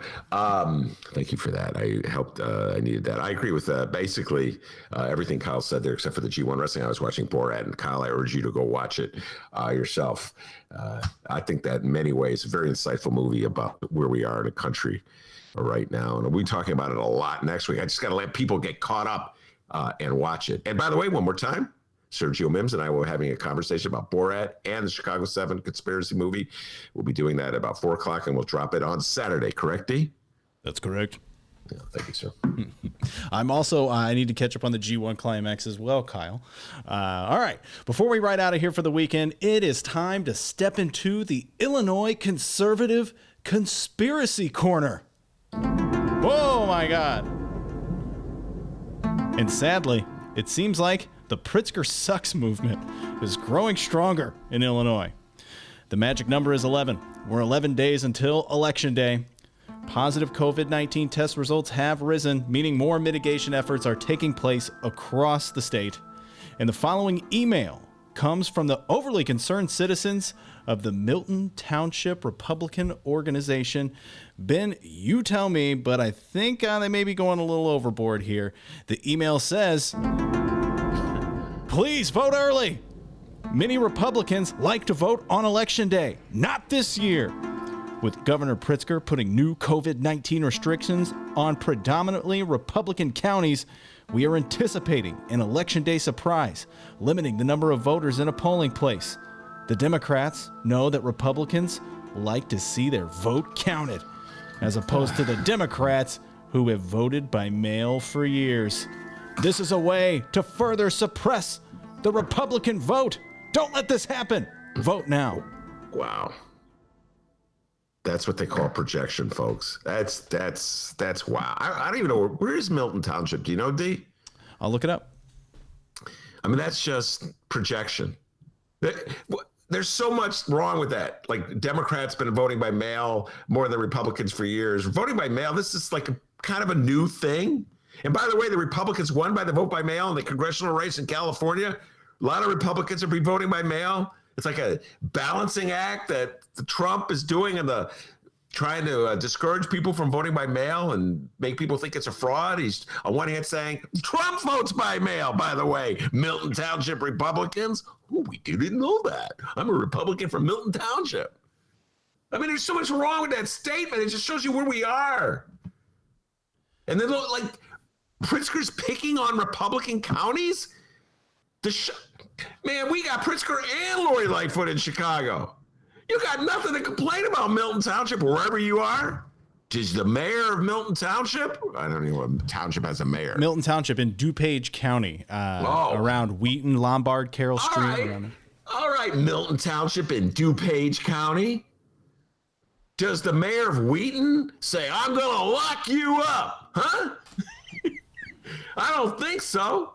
So in Chicago, in Democratic Chicago, we deal with Pritzker and Lightfoot. So it's not like they're picking on Milton Township.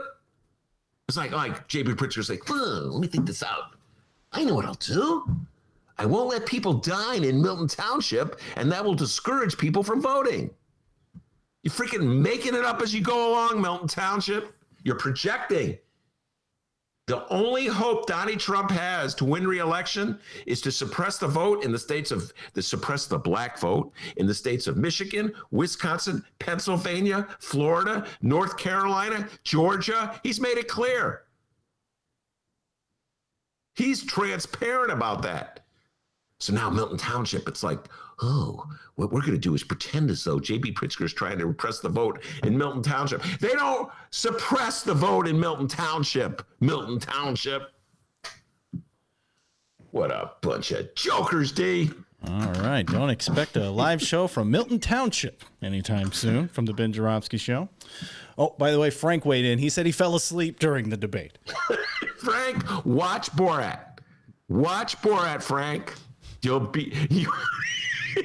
won't fall asleep during Borat, I assure you. But wait, there's more.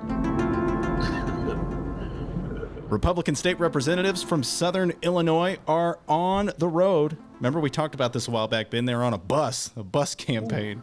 They're going across the state holding rallies for what they call the Restore Illinois Bus Tour. They stopped in Springfield on Thursday. And hey, your boy, DB, Darren Bailey, Republican out of Xenia, Illinois, was at the Springfield stop. He told the crowd his efforts in the courts against Governor J.B. Pritzker's COVID-19 executive orders are crucial to restoring Illinois, and he's succeeding. Here's the quote from your boy, DB, Darren Bailey, your boy. He says, "This man has got to pay the price. He has devastated families. He is devastating businesses. He is destroying Illinois. And I believe now every day that goes by, the reasons and the proof of that grow." Bailey claims the governor is trying to destroy the state's economy to be first in line for a federal bailout. Wow. Oh, one more quote here. Wow.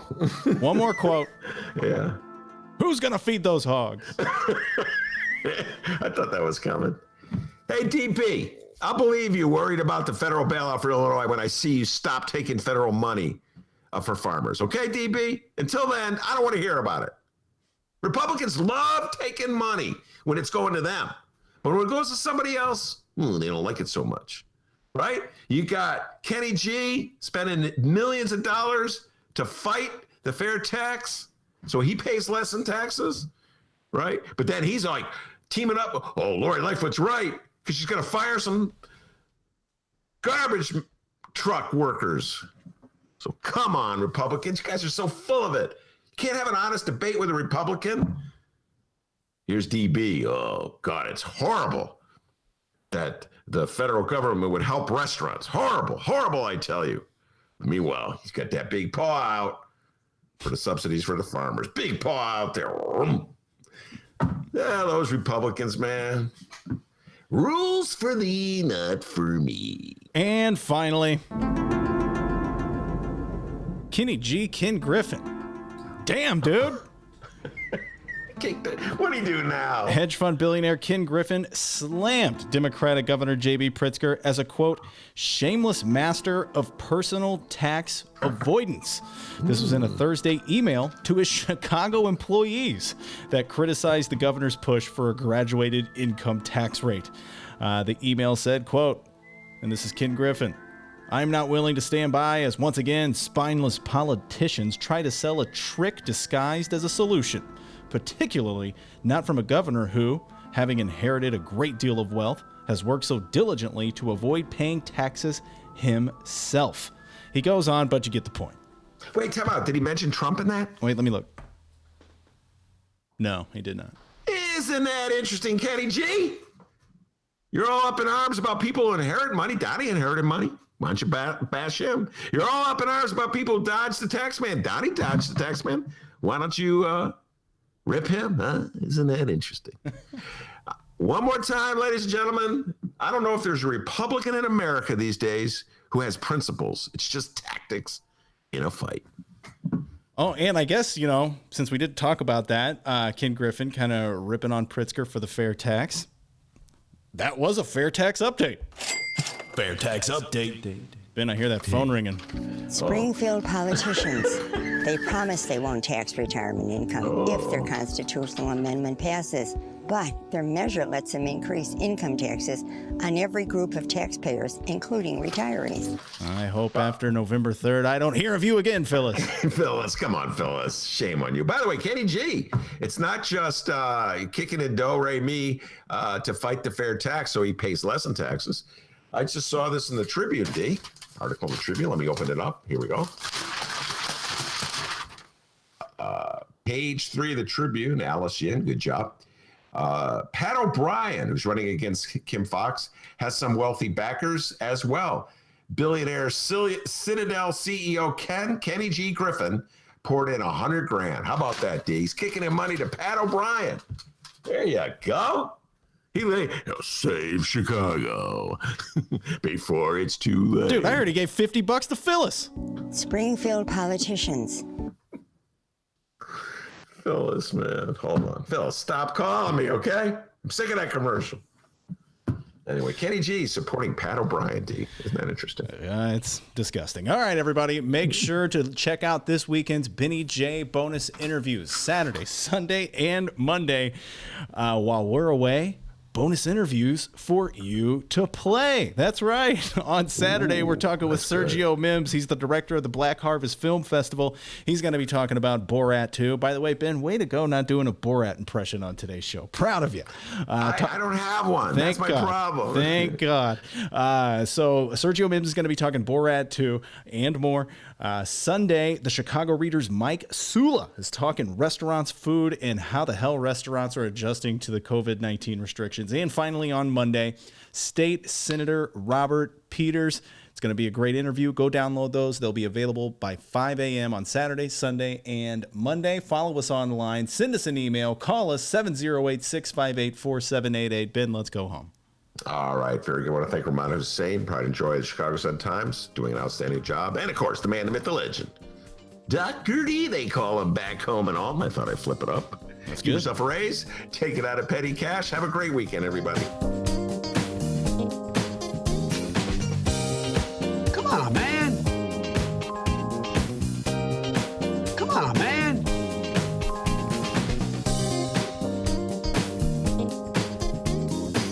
Let's begin with phase one.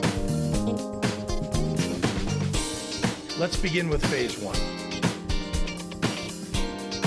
Come on, man.